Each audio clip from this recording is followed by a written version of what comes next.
अस्सलाम वालेकुम फ्रेंड्स, आप लोग देख रहे हैं ज़ेब बायोलॉजी एंड वाइल्ड लाइफ। आज के न्यू वीडियो ट्यूटोरियल में बहुत ही इंटरेस्टिंग टॉपिक और स्टूडेंट्स के लिए भी एक इम्पोर्टेंट और interesting lecture, biting apparatus and biting mechanism.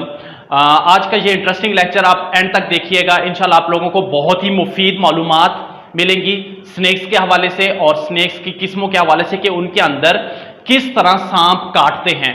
तो वीडियो को जरूर एंड तक देखिएगा, इंशाल्लाह आप लोगों को बहुत ही इंटरेस्टिंग लगेगी। तो सबसे पहले बाइटिंग अपरेटस और बाइटिंग मैकेनिज्म, स्नेक की बाइटिंग क्यों करते हैं, ये एक बहुत बड़ा सवाल है। स्नेक बाइट इसलिए करते हैं कि वो लिम्बलेस होते हैं, उनके पास पांव और ये हाथ वगैरह नहीं होते, तो उनके लिए प्रे करना या शिकार करना बहुत ही मुश्किल होता है। जिस शिकार करने के लिए अल्लाह ताला ने इनके अंदर एक बहुत बड़ी खूबी रखी है कि ये वैनम को यूज करते हैं और विनोम को किसी भी जानदार या जानवर के अंदर इंजेक्ट करने से वो पैरालाइज हो जाता है, वहां पे रुक जाता है और फिर वो इजीली उसको खा सकते हैं बगैर वो हरकत किए हुए।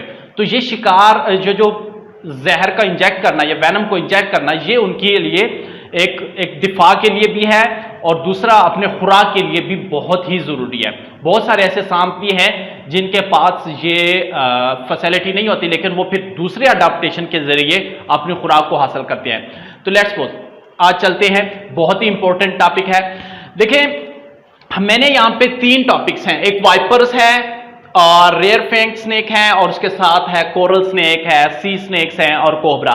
इन तीनों के अंदर ये जो तीनों को क्यों लिया गया है, इनके अंदर जो इनके बाइट करने का तरीका है वो डिफरेंट है, ज्यादातर कॉमन है इन तीनों के अंदर।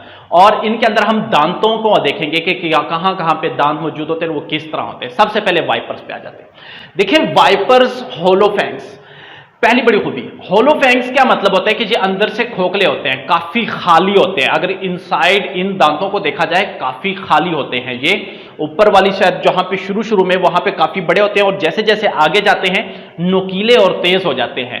तो ये जो होलोफैंग्स होते हैं, यही फैंग्स जाके यहां पे वैनम ग्लैंड है जिसके साथ ये जुड़े होते हैं। दूसरी बात, maxillary bone at interior margin of the lower jaw, sorry यहां पे लोअर जा नहीं है, ये अपर जा के साथ होता है। क्या होता है?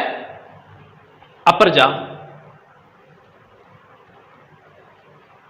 ये जो इनके होलोफैंग्स होते हैं वो कहां पे अटैच होते हैं? वो मैक्सिलरी बोन से। मैक्सिलरी बोन क्या होता है? देखिए, मैक्सिलरी बोन और डेंट्री बोन 2 बोन होते हैं। मैक्सिलरी बोन जो होते हैं वो ज्यादातर अपर पोर्शन ऑफ जो स्कल होता है, जा होता है, वो बनाता है। यानी ये जो आपका जा है पूरा कंप्लीट, जो ऊपर वाला जबड़ा होता है जो सांपों का, जैसे कि ये वाला, ये मैक्सिलरी बोन जो मैक्सिला होता है, मैक्सिला फॉर्म्स द अपर जा, उसके अंदर जितनी भी बोन्स होती हैं वो दरअसल मैक्सिला की वजह से बनती हैं। और जो नीचे होती है वो डेंट्री, उस जो नीचे जबड़ा होता है वो डेंट्री की वजह से होता है। तो ये जो होलोफैंग्स होते हैं वाइपर्स के, वो दरअसल उसके मैक्सिलरी बोन के इंटीरियर मार्जिन होते हैं और अपर जा पे, बिल्कुल इस जगह पे, ये देख रहे हैं आप लोग, इंटीरियर अंदर की तरफ से जाके ऊपर वाले टिप पे यहां पे होते हैं, ज्यादातर पीछे नहीं होते, आगे की तरफ होते हैं। यहां पे इनके साथ ये 2 फैंग लगे हुए होते हैं। मैक्सिलरी बोन इज हिंज्ड, ये खूबी बहुत बढ़िया, ये हिंज्ड है, यानी ये आगे और पीछे मूव कर सकती है, मूव बैकवर्ड एंड फॉरवर्ड बहुत आसानी से हो सकती है।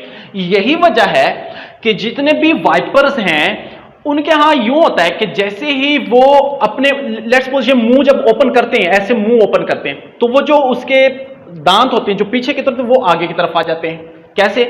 यानी ये जबड़ा है बंद किया हुआ, जैसे ये ओपन करेंगे तो ये दांत आगे की तरफ ऐसे आ जाएंगे सामने, और जब ये जबड़ा बंद करते हैं तो ये पीछे को चले जाते हैं, बैक हो जाते हैं। यही मैकेनिज्म है, जब भी वाइपर्स अटैक करते हैं या बाइट करते हैं तो ये माउथ को ओपन करके आते हैं। क्यों ओपन करके आते हैं? जिससे उसके जो दांत पीछे को गए हुए होते हैं वो सीधे हो जाते हैं ऐसे, क्योंकि ये हिंज होती है। इनकी जो मैक्सिलरी बोन क्या होती है? हिंज होती है, जैसे अंदर को होती है यूं बंद होती है। हिंज मीन जो आगे और पीछे की हरकत दे, फॉरवर्ड और बैकवर्ड। जैसे ये होता है तो उससे दांत भी पीछे चले जाते हैं। उस बोन जो मैक्सिलरी बोन होती है हिंज, उसको थोड़ा सा ऐसे करते हैं, उससे दांत भी आगे आ जाते हैं।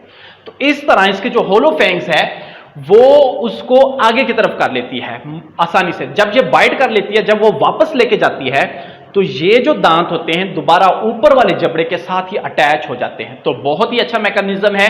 वाइपर्स के अंदर बहुत सारी स्पीशीज है, 7 स्पीशीज हैं पाकिस्तान के अंदर। अगर वाइपरिडी फैमिली में देखा जाए तो उनके जितने भी दांत होते हैं वो आगे और पीछे आसानी से मूव करते हैं। और याद रखें, जब भी वाइपर बाइट करता है या अटैक करने को आता है, ये अपना माउथ ओपन करके आता है। एज कंपेयर टू जितने भी कोबराज हैं वो माउथ को क्लोज करके आते हैं। वो इतने ज्यादा खतरनाक नहीं होते जितने के वाइपरिडी वाइपर्स से रहते हैं। पाकिस्तान में कॉमन है सास्केल वाइपर्स, और उसके साथ साथ और बहुत सारे इस तरह की वाइपरिडी के 7 स्पीशीज हैं, बहुत कॉमन है और काफी हाईली वेनमस स्नेक्स हैं। उसके साथ रेयर फैंग स्नेक। फ्रेंड्स देखें, हमने पहले जो दांतों के बारे में जिक्र किया या बाइटिंग अपरेटस के बारे में बताया कि किस तरह वो ओपन करके माउथ को लेके अटैक करते हैं, लेकिन ये देखें जरा रेयर फैंग स्नेक देखें। रेयर फैंग जो स्नेक होते हैं उनके जो दांत होते हैं वो आगे की तरफ नहीं होते बल्कि वो पीछे की तरफ होते हैं। यानी जो रेयर कहते हैं, ये जो आप लोग कह सकते हैं कि जहां पे जो इस जगह पे यहां पे जगह पे अटैच होते हैं, एज कंपेयर टू ये टिप पे हैं तो वो यहां पे होते हैं। ग्रूव इन रेयर टीथ, तो यहां ग्रूव में जो होती है रेयर टीथ, यहां इस टीथ में इस जगह पे होते हैं बैक में। और फिर दूसरी बात, ये जितने भी स्नेक्स हैं रेयर फैंग स्नेक्स, वो वाले स्नेक्स जो जिनके दांत टिप पे ना हो, जबड़े के बैक साइड पे हो। कहां पे हो? बैक साइड पे हो। अपर जाके बैक साइड पे जितने भी टीथ हों उनको हम क्या कहते हैं? Rear fang snake. तो ये यूजुअली डोंट बाइट। इनमें बहुत सारी स्पीशीज हैं जो बाइट नहीं करती हैं, जैसे कि एशियन वाइन स्नेक हो गया, और उसके साथ साथ जो वेस्टर्न हॉग स्नेक है, हॉग नोज स्नेक है, ये भी हार्मलेस है टू ह्यूमन। इंसानों को इतना ज्यादा खतरनाक नहीं। हाँ, दरअसल अफ्रीकन बूम स्लैंग स्नेक जो है वो बहुत ज्यादा खतरनाक हो सकते हैं। वो भी रेयर फैंग स्नेक है, उनके अंदर सिर्फ एक स्पीशीज है। कौन सी? अफ्रीकन बूम स्लैंग स्नेक जो होती है वो किसी भी ह्यूमन को इजीली किल कर सकती है। काफी खतरनाक होते हैं, ग्रीनिश कलर होता है। ज्यादातर अफ्रीका के साउथ सहारा के एरिया में बहुत ज्यादा ये पाए जाते हैं, तो वो काफी ज्यादा है मतलब लीथल है, काफी ज्यादा वेनमस है, वो आपको बाइट कर सकता है। लेकिन उससे ज्यादा जो वेस्टर्न हॉग नेक स्नेक है या फिर एशियन वाइन स्नेक है, ये हार्मलेस है, ये बाइट नहीं करते, ह्यूमन को बाइट नहीं कर सकते। तो ये आप लोगों ने 2 स्नेक्स के बारे में जाना, एक वाइपर स्नेक्स को और एक rear fang snake. Rear fang snake दोबारा मैं बता दूं, वो स्नेक्स जिनके जो दांत होते हैं वो अपर जाके बैक साइड पे हों, और वाइपर स्नेक्स ऐसे स्नेक्स जो जिनके होलो फैंग्स हों और मूव बैकवर्ड फॉरवर्ड हो सकते हैं, तो वो वाइपरिडी में आते हैं। और जे इसकी फैमिली कोलिब्रिडी फैमिली में आते हैं। जितने भी रेयर फैंग स्नेक है वो कोलिब्रिडी फैमिली में आते हैं, और वाइपर वाले स्नेक जितने भी हैं वो वाइपरिडी फैमिली में आते हैं। नेक्स्ट देखें, एक और इंटरेस्टिंग स्नेक्स के हैं, coral snakes, sea snakes and cobra. ये 3 स्नेक हैं। इनके अंदर भी फैंग्स जो अटैच होते हैं वो अपर जा पे होते हैं और थोड़ा सा टिप से थोड़ा सा बैक साइड पे होते हैं, ज्यादा बिल्कुल टिप पे नहीं होते। तो ये क्या होते हैं? ये remain in erect position when mouth open हो या क्लोज हो, तो ये इरेक्ट पोजीशन में होते हैं। हाँ, दरअसल ये बात जरूर होती है कि इनके फैन के इर्द गिर्द, यहां जैसे ये फैंग है या मसल्स होते हैं कुछ, और ये जो फैंग होते हैं जब ये माउथ में लेके क्लोज करते हैं तो इस जगह पे कुछ पॉकेट्स बनी हुई होती है। क्या बनी होती है? कुछ पॉकेट्स बनी होती है, जहां पे इस फैंग की जो टिप होती है उस पॉकेट में चली जाती है।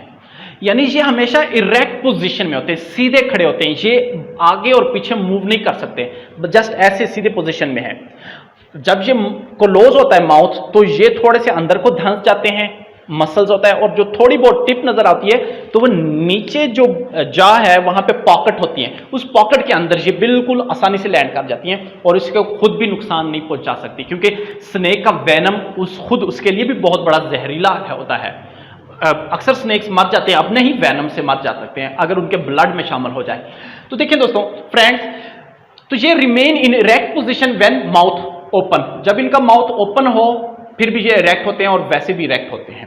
Fangs lit into pocket of lower jaw, lit हो जाते हैं व्हेन माउथ इज क्लोज्ड, जब उसको क्लोज किया जाता है तो जो लोअर जा होते हैं वहां पे लिट कर जाते हैं और ढकने के मतलब ऐसे बंद हो जाते हैं, वहां पे क्लोज हो जाते हैं। जैसे मैंने आपको यहां पे दिखाया, जैसे कि ये है, ये फैंग जैसे ही वो क्लोज करेगा तो आधी से ज्यादा यहां तक के जो होंगे वो इसके इर्द गिर्द मसल्स होती हैं। क्या होती हैं? मसल्स होती हैं उसके इर्द गिर्द, उसके अंदर छुप जाते हैं, ऐसे पाउच के अंदर घुस जाते हैं, और जो थोड़ी बहुत रह जाते हैं वो यहां पॉकेट के अंदर छुप जाते हैं। और फिर जब मुंह को, माउथ को ओपन करते हैं, वो बिल्कुल सीधे नजर आते हैं, बिल्कुल सुई की तरह बारीक और तेज होते हैं। उसके बाद venom gland contract and eject venoms. जो वेनम ग्लैंड होता है ज्यादातर कॉन्ट्रैक्ट होता है। अब देखें वेनम ग्लैंड कहां पे मौजूद होता है, ये वेनम ग्लैंड है, लेट्स सपोज ये आपको नजर आ रहा है।